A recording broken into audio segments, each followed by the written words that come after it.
so we have 29 minutes here together, and as the panel of veterans, we're definitely going to get off stage on time. So that is my promise to everyone here in the crowd. I'm Ian Faison. I'm head of branded content at The Mission, which is not a veteran-specific organization, but I also co-founded VetCon. And today I have an amazing panel. We wanted to bring people with different backgrounds that are working both with employment, with education, with entrepreneurship. We have a veteran ally, and Damon here is actually in the thick of things with a background in tech. So everybody, please introduce yourselves. Hi, everyone. My name is Bethany Coates. I'm the CEO and founder of a social venture called Breakline, and we help elite veterans transition into great roles in tech. My name is Damon Scott. I'm the mobile build manager at NBC Universal. I was in the Marine Corps, and that's my background. Hi everyone, my name is Janet, and I'm a founder of a company called Present Company, and it's a community building platform for women. And we have a variety of different women, including women veterans, that are looking at mentorship and opportunities and sharing resources around entrepreneurship. Hi everyone, my name is Ryan Micheletti. I'm Director of Global Operations for the Founder Institute, which is the world's largest early stage startup accelerator. And I also co-founded VetTech, which is the leading accelerator for U.S. military veterans in our country. So we wanted to start the panel off with a quick look at who are your heroes? Who are the people that you look up to that are people both in history or whatever that are people that kind of you aspire to be like or inspire you? So I can kick that off, and I'll say first that there are a lot of people that I look to for guidance and inspiration. Two I wanted to highlight today are people that I think about a lot in my day-to-day work. The first is Kristen Richmond, who is the co-founder and CEO of a public benefit corporation called Revolution Foods. And their objective is to provide healthy, low-cost lunches to kids in low-income school districts. And Kristen and her co-founder started this company 10 years ago in Oakland, and today they provide hundreds of thousands of lunches to kids across the country. And she's just a great example to me of someone who has created social impact that scales. And I think Revolution Foods is a really cool example of a company that's doing well by doing good. The second example, role model for me, is actually Secretary Jim Mattis. I was extremely fortunate to have overlapped with him when we were both at Stanford. And at that time, I had been an assistant dean at Stanford overseeing social impact education for many years, and I had this idea for education for employment and making opportunity affordable for everyone. And I was scared. I was scared to go after it. And Secretary Mattis saw something in me that I was afraid to see in myself, and he held up a mirror and really gave me the courage to go after this dream of mine. And one of the reasons why that is still a moving experience for me is because at Breakline, we're now in that position of holding up a mirror to veterans who sometimes say, I didn't know tech wanted somebody like me. And that's a privilege, and I feel grateful that we're able to walk in his footsteps a little bit in that way. Well, two of my role models are obviously my dad was my biggest role model. He was a retired two-star general in the Air Force. So I grew up military, and then his father before him was a Tuskegee Airman. He was a bombardier in World War II. So the two of them heavily influenced my life all the way up to now. I still talk to my dad at least like once a week just to ask for his advice. Because he transitioned into the non-military role too. He's at Boeing right now. He's the liaison between the Air Force and Boeing. So I still get tips from him just to see how to live my life and do what I need to do the right way.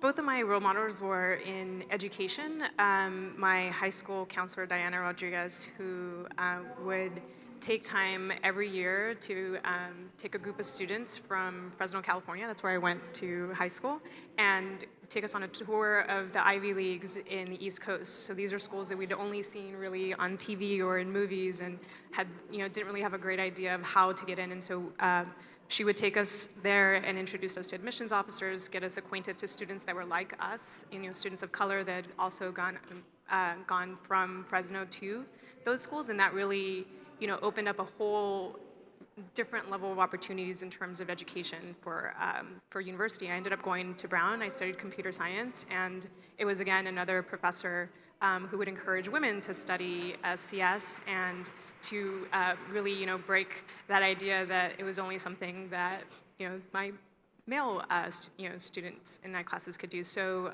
those two people, I think, had a really influential role in my career, and I'm really thankful for them. So I think educators really have that ability to inspire and encourage students. In terms of role models, I mean, two that are very personal to me are my wife and my grandfather. My wife just had our first little baby girl last week, and after seeing what women go through in birth, I'm like, oh my God, like, you can have whatever you want. I'm here to support you 100%. And she's just the most loving, caring person I've known in my entire life.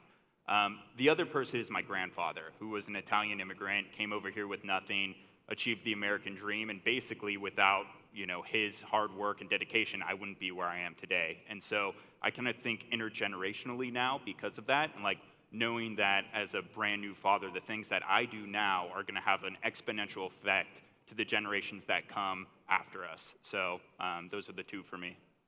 Yeah, and the reason why, and thanks for sharing, I think it's really important in the veteran community to share stories. And I mean, as a guy who works for a media company, the importance of storytelling specifically for vets is to show the path that other vets are kind of living in.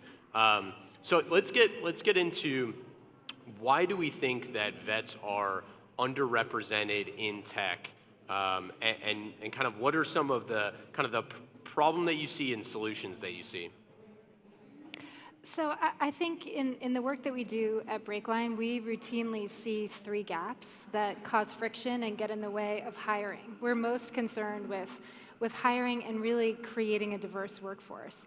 And the first gap is that there's no overlap in network. So Silicon Valley, when you're on the inside of it, it feels like you can pick up the phone and call anyone and get a call back.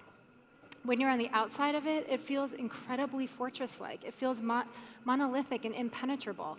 And actually, the military feels a lot the same way to folks who are trying to look in from the outside. So I think both of these communities have moats around them, and that's made it difficult to build a bridge for folks. The second gap is around translation. So the onus is going to be on the service member to tell his or her story. But doing that stylistically with norms that are acceptable in business, with terminology and anecdotes that make sense and that hiring managers and recruiters will find compelling for their context, it's actually really, really hard to do. And then the final gap is a confidence gap. It's the same gap that I had when I was thinking about becoming an entrepreneur. Isn't that something that other people do? Who am I to start this company? And we see that over and over again with our veterans, who routinely will say to us, I didn't think tech wanted somebody like me. And so at Breakline, we work really hard to address those three gaps. That's what our work is about. And so Damon, you have obviously had multiple roles in tech. How did you kind of go about your transition into the sector, but also not just like strictly getting out of the military and into tech, but now that you've been in it a little bit and you've worked in multiple companies, what have you seen from your peers? What have you seen like personally as like kind of case studies or best scenarios? And best scenarios in terms of transitioning from military to... Yeah. Okay.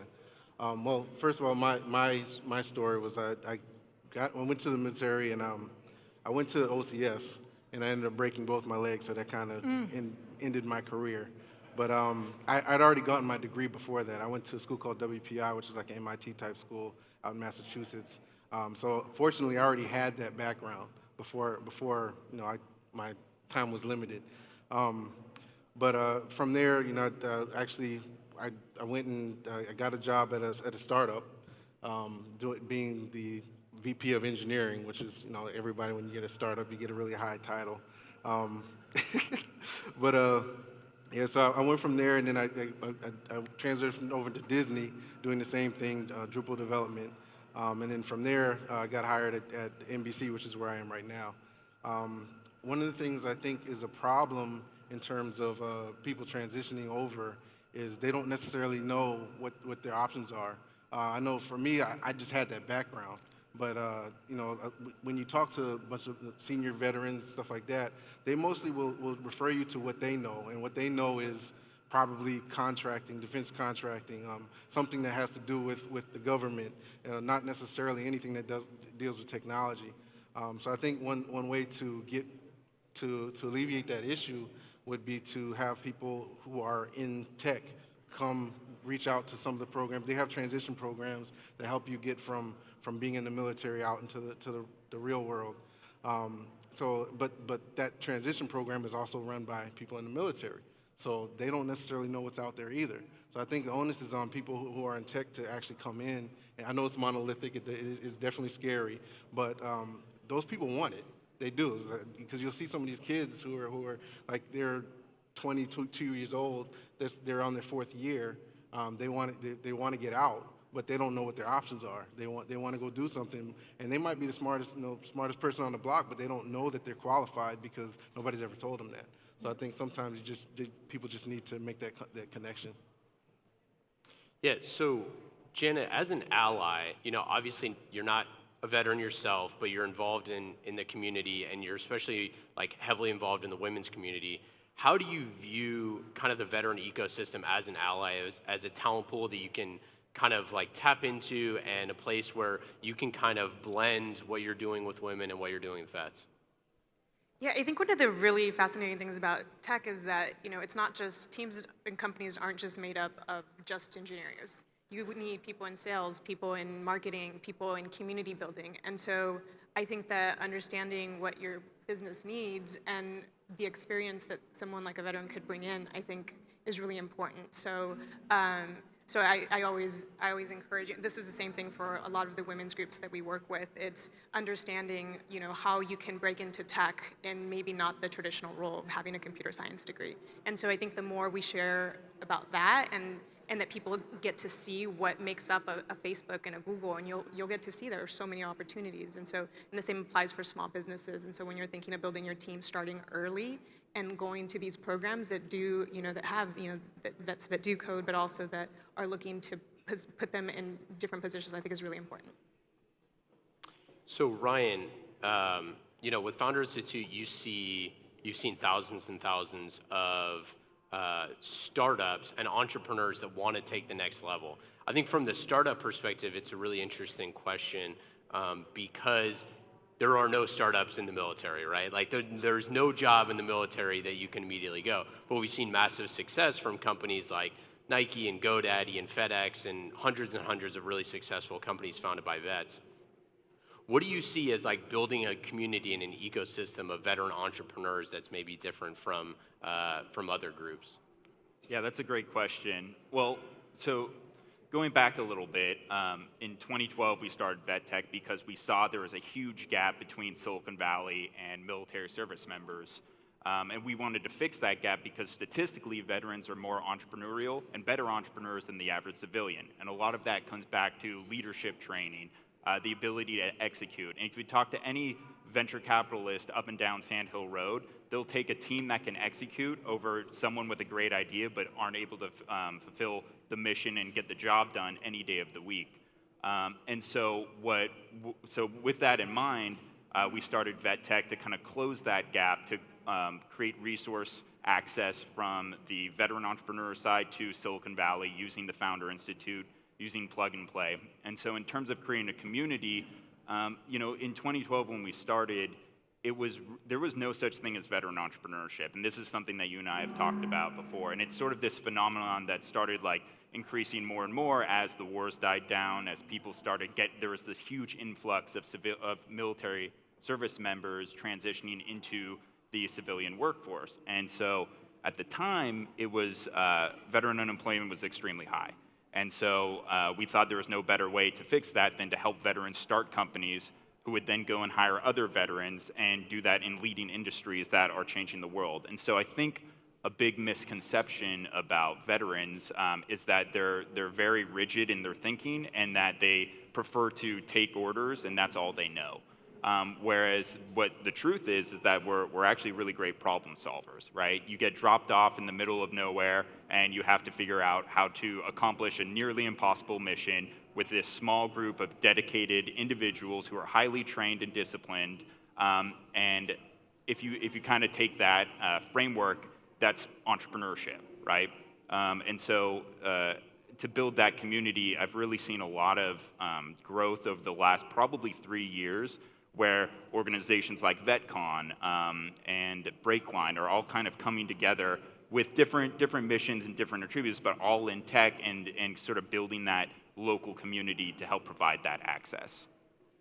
So pivoting to some of the tactical, how do you do this? If you are a hiring manager at a company, how do you find out if the company even has a veteran hiring program or any types of veteran initiatives? If you are in talent acquisition, how do you actually build a program? Talk through some of those, and Bethany, we can start with you, and you feel free to hop in. What are some of the tactical things that you think that companies can do, and not only just companies, but people can do to be allies and to be more inclusive of veterans? Well, I think actually it depends on what your goal is. I think I would design for the outcome that you want. If the outcome is sort of general awareness and branding within the veterans community, that's going to be a really different set of assets and kind of key success metrics than if it's around hiring. If the goal is hiring, I think there are a couple of factors that together can help lead to success. The first is really being clear on that outcome and holding yourself accountable for it. The second is having an executive champion who has budget and decision-making authority. The third is to have a core of supporters internally who can provide a broader-based foundation of support, because one person trying to get this done in a company is not going to be enough. And then the final factor is highlighting roles that you, as a part of a team, feel you could successfully hire veterans into. And then it's partnering with Breakline or another organization to make sure that you're in the flow of really, really high potential talent. So those are the factors that I would put together as a company. I think where things go wrong, it's when we expect an individual in a company, we expect the one veteran in the company to solve this issue. And we don't give them budget, we don't give them hiring authority, we don't give them the resources that they need to get it done. This is a consortium-based approach in order to succeed. Yeah, I would add on to that you're exactly right. Senior leader sponsor and having a budget. And if the budget year one is $1,000, at least you have a budget and you can start to measure and test and iterate those sort of things. And one of the things in a previous life when I was working with clients on building veteran hiring programs was that if your goal is 7%, so federally set aside where we contract with the federal government, we're supposed to get to 7% veterans, right? And if 0% of your recruiting budget goes towards trying to get vets, probably not going to do very well. And they would say, well, how much should it do? It's well, try with 7% because that's what you're trying to get. And it's an overly simplistic and reductive thing, but it's at least an exercise to start thinking about the things that you can do. Mm-hmm. Janet, what have you seen, in this sort of thing with building similar type of programs in tech companies? I think that one of the things that tech companies and we've focused on is highlighting the success stories. It's really talking about what the people that are veterans, what they're doing within the company, so that you do know and you are sharing these, and so and how their experience you've been able to use that, and so and also reaching out to veterans that have their own businesses and supporting them as well. And so one of my greatest allies that's a veteran is Manny Parra, and he's a great branding marketer, and he's helped our go-to-market strategy. He's been amazing, and and he's somebody that also has a lot of other great examples of veterans that are doing incredible things and need to be highlighted. So I think really paying attention to those things. Yeah, I would say, things like that and telling success stories, you can do that in creative ways. So if your marketing team is working on an ad, like a TV ad, and it's you see PG&E does this really well. They have a great vets program, but they'll put like they'll feature a lineman in one of their commercials, and it'll be like, Army veteran, like 2004 to 2008. Like that's part of their veteran program because they have someone who's in the organization who's looking at those sort of things. But that ad had nothing to do with vets. It's just one of the ads that's constantly running. So telling those success stories. Damon, like you are one of these success stories, right? Like you're one of these mythical creatures that's a vet living in tech, right? So I jest. But from what you've seen in companies and kind of like what are some of the maybe don't do it this ways or things that you've seen that maybe might not be the best way of going about building a program?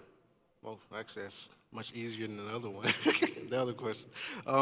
Well, actually, so I would say one no-no is if you really want to have a successful veteran program, have a veteran in the program. It doesn't have to be in charge, doesn't have to be the one guy, but don't have your recruiters be the ones that are reaching out to veterans because they don't know anything about veterans. They're probably just fulfilling a job.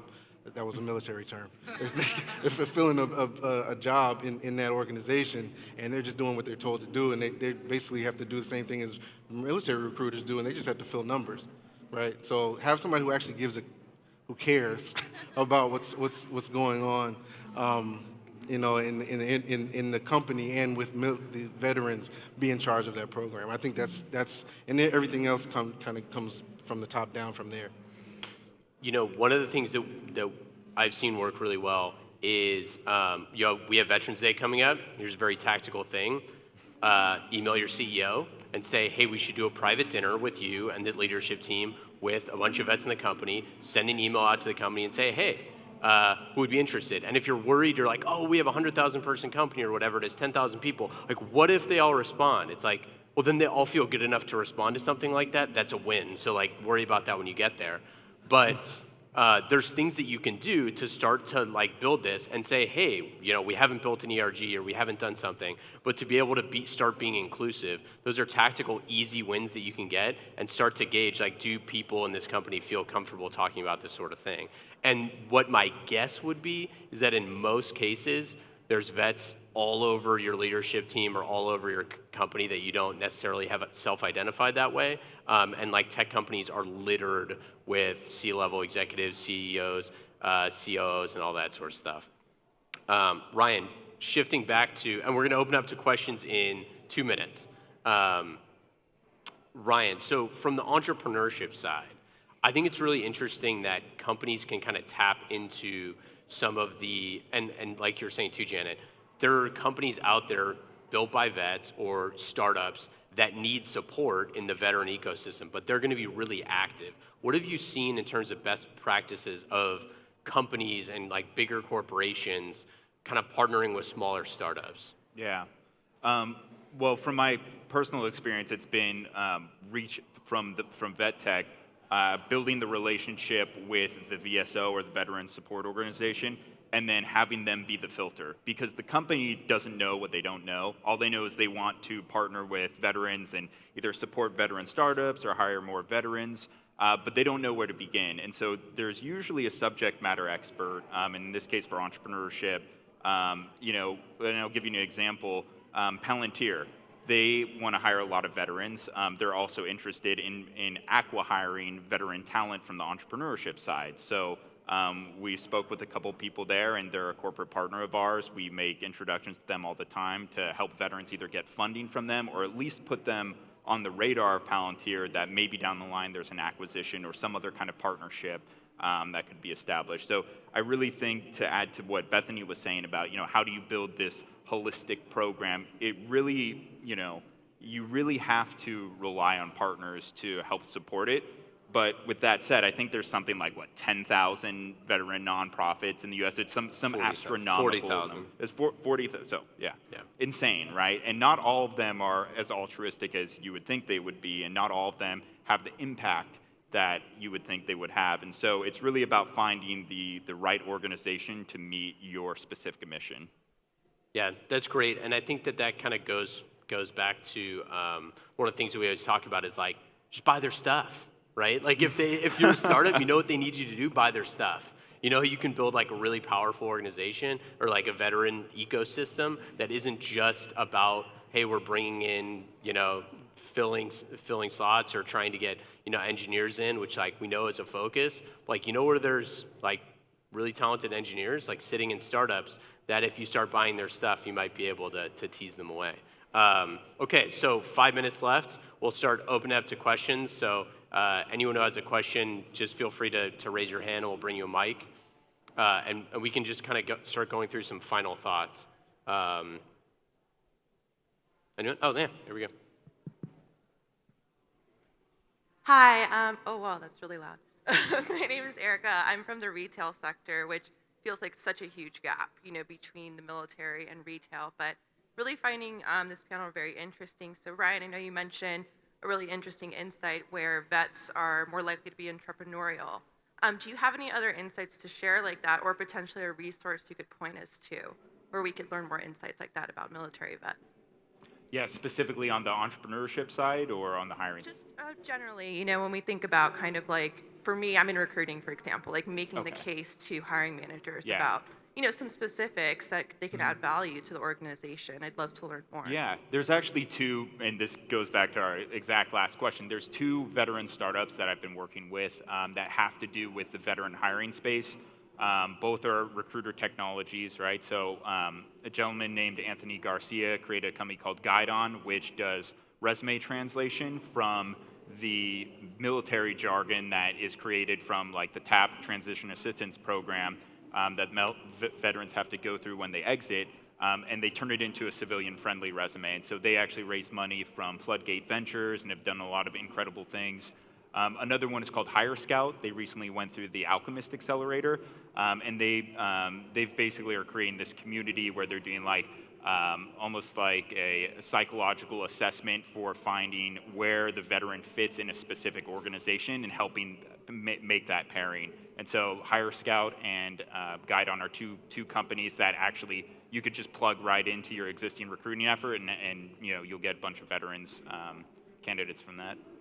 Yeah, and I'd add obviously Breakline, so reach out to Bethany, and then shift.org is great as well. Mike Sloss, shouts to him.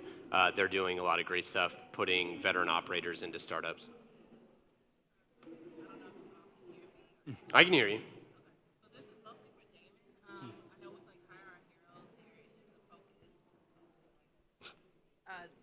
There's a focus on the veterans, but so I work with a youth program, and we try to work with the children of veterans and active military personnel to get them in programs so they have some type of an additional safety net.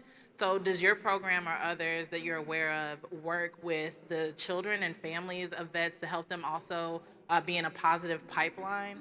Because a lot of times they get left behind in our whole scheme of thinking how do we support veterans? Well, unfortunately, the NBC, the program there is strictly geared towards hiring veterans, adult veterans. Right. No child labor or anything like that. But no, unfortunately, no, we don't have that. But that would be something we could suggest, and I'd love to open that dialogue. Okay. Thank you. Yep, in the black long sleeve shirt.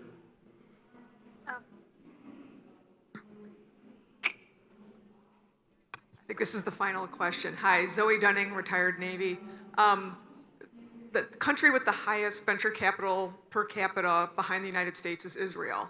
And a lot of their entrepreneurship is driven by the mandatory military service and the veterans taking technology that they learn in the military and leveraging it and starting new businesses. Are there any lessons learned from that example and from that case study that we in America can leverage?